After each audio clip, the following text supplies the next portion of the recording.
සියලු දෙනා අවසරයි. මම එතුමාගේ මේ පුහුණු වැඩසටහන පිළිබඳව එක වචනයකින් කියලා අනිත් මොකද? Yes.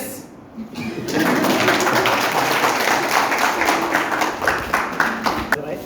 මම හිතන්නේ පාලිත්ස කිව්වා වගේ මේ ඉන්දික මන්දිගේ සපෝට් එක ඇතුළු මේ අපිට පොඩ්ඩක් අර ටෙක්නිකල් සෙෂන් එකක් අතරතුර ඔබතුමාගේ මම හිතන්නේ ලැබිච්ච අර වෙනස් මොහොනක් දුන්නා මේ ට්‍රේනින් ප්‍රෝග්‍රෑම් එකට. ඇත්තටම ඉස්සලා පාලිත්ස මම හිතන්නේ කර ඉන්දික මන්දි තමයි අපිට මේ පොඩි ගේම්ස් ටිකක් කරේ. ඒ වුණාට නම් ඔබතුමා ඇවිල්ලා අර ගේම්ස් ටිකක් කරලා ඊට පොඩ්ඩක් අපේ තියෙන අර ගියර් රිද්ම් එක චුට්ටක් වෙනස් කරා. ඒකත් ඔබතුමා තමයි මම හිතන්නේ පටන් ගත්තේ මේක වෙනස් කරන එක.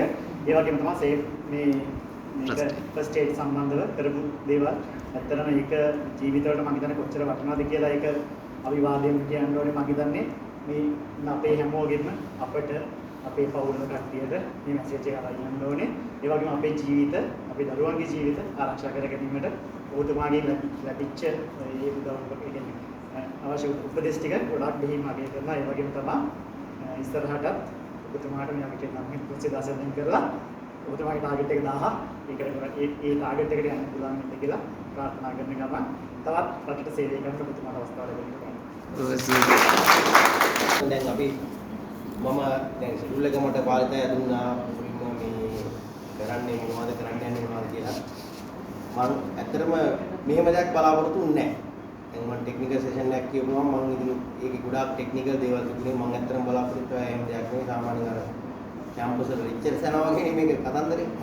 නමුත් ඇත්තටම දැන් අර කරගෙන යනකොට අපිට තේරුණා හෝ නොතේරුණා ඒක අර ඒකාකාරී බව විඳින්න ගියොත් තමයි අපේ මනස රිෆ්‍රෙෂ් වෙන්නේ. උදාහරණයක් විදිහට පිරිච්ච කලයකට වතුර දැම්මට වැඩක් නැහැ. හැම වෙලෙම උතුරලා යනවා.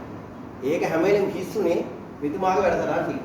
මැදින් මැදින් ඒ ටික ඒක වැඩගත්ම දේ තමයි මැදින් මැදින් වැඩිච්ච එක. ඕක එක දිගට දවස් 7ක් කරනවා වැඩක් නැහැ. එතකොට ආයේ මෙතුමාගේ කලෙත් තිරනවා.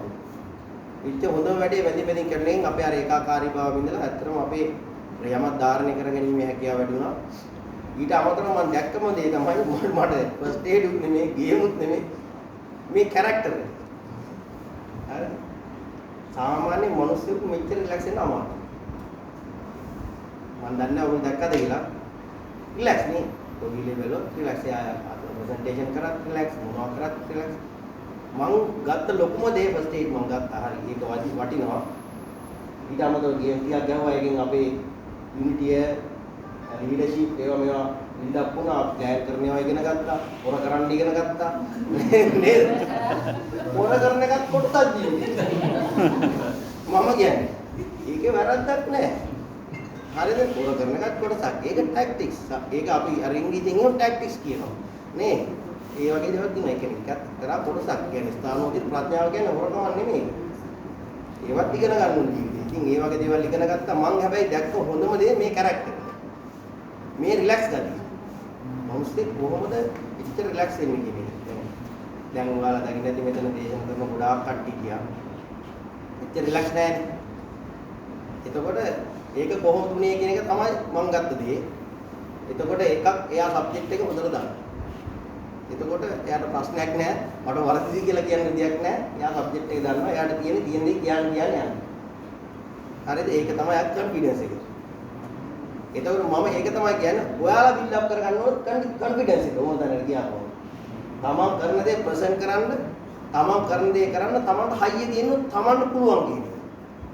මම දැක්ක හොඳම දේ මේ කැරක්ටර් එකේ ඒක. හරිද? ඔයාලත් දෙන්න ඕන මමත් දෙන්න ඕන එතෙන්න. මම කරන දේ කොන්ෆිඩන්ස් පිට කියලා තියෙනවා. මෙයා ඒක හොඳට කරනවා. ඒකෙන් තමයි අපිට ෆීල් වෙන්නේ. මම දෙගිඩියාවෙන් නම් කරන්න වචන පැටපැටිලා කියන්නේ අපේ ඇඟට ඒක යන්නේ. ඒක අපේ රස්සාවටත් අදාළයි. රස්සා කාට හරි දෙයක් කියලා දෙනවා නම් එක්ක මොනවද අඩුපාඩුවක් කියනවා නම් මොනවා හරි කියලා දෙනවා නම් කොන්ෆිඩන්ස් පිට කියන්නේ. මම හැම වෙලෙම කියන්නේ ඒක. කොන්ෆිඩන්ස් පිට කියන්නේ මම ආයෙත් කියන්නේ අන්න අර මම කිව්ව තුනම. එයාට ඒක තියෙනවා. ස්කිල් එක තියෙනවා, නොලෙජ් එක තියෙනවා, එක්ස්පීරියන්ස්. තුන් 2000ක් කියන්නේ දෙල්ලමන්නේ. දවස් වලින් බැලුවොත් එක දවස් ගානකට අවුරුද්දම ට්‍රේනින් කරනවා. නේ නිකන් මේ වාසි කියනවා 34යි. ඈ 34යි. ඔබ සාමාන්‍ය අවුරුද්දට නිකන් බෙදලා ගත්තත් කරලා තියෙනවා 10ක්. මාසෙට එකක් විතර කරලා තියෙනවා. එක හදලා බලන්න පටන් ගත්තේ කොහෙද? 2016 අන්තිම. 16. දැන් අද 2016 9 10. ඒකට තාම අවුරුදු 8යි. ගන්නකො කොච්චර ඇචීව්මන්ට් එකක්ද කියලා එයාගේ ජීවිතේනේ. අනික තව දෙයක් මම දැක්කා මෙයා කියනකොට මම කල්පනා කරා. මෙයාගේ තියෙන ටාගට්. මෙයාට කැරක්ටර් එකක් අපිට ඉගෙන ගන්න. 1000ක් කරනවා මම මැරෙන්න කලින්. ඊවද නැද්ද? ඔයාලටත් තියෙනවා. මටත් තියෙනවා. එහෙම නැත්නම් ජීවිතේ ගමනක් නැහැ. ජීවිතේ අරමුණක් නැතුව යන්න බෑ. මෙයාගේ අරමුණක් තියෙනවා. මෙයා 1000 කරන්න කියන්නේ. මෙයා කල්ලි හිතන්නේ නැහැ, අරවා හිතන්නේ නැහැ, මේවා හිතන්නේ මෙයාට උනේ 1000. හැමෝටම එහෙම තියෙනවා. තේරෙනවද? Tamanට මොකක් හරි අරමුණක් දෙක මොකක් හරි වෙන්න පුළුවන් අරමුණක් තියෙනවා. නැත්නම් අර ජීවිතේ ලස්සනට යන්නේ නැහැ. දැනුම හොයන්නේ නැහැ. රිලැක්ස් වෙන්නේ නැහැ. ඒ නිසා මේක මම ගත්ත ලොකුට ෆස්ට් එක් ගත්තේ නැත්නම් මල්ලි එතරම් පට්ට වැඩගත් දේවල් ඒවා. ගේම්ස් කරපු එක ඒකත් අපි එන්ජොයි කරා හොඳට. මම නම් එන්ජොයි කරා. හරිද?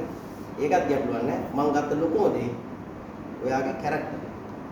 ඔය කිසි එකක් නෙමෙයි. ඔයාලා දැක්කද මන් දන්නේ නැහැ. ඔයා මම කියන්නේ ඕන මොහොතකට එහෙම වෙන්න පුළුවන් නම් එතන තමයි සක්සස්.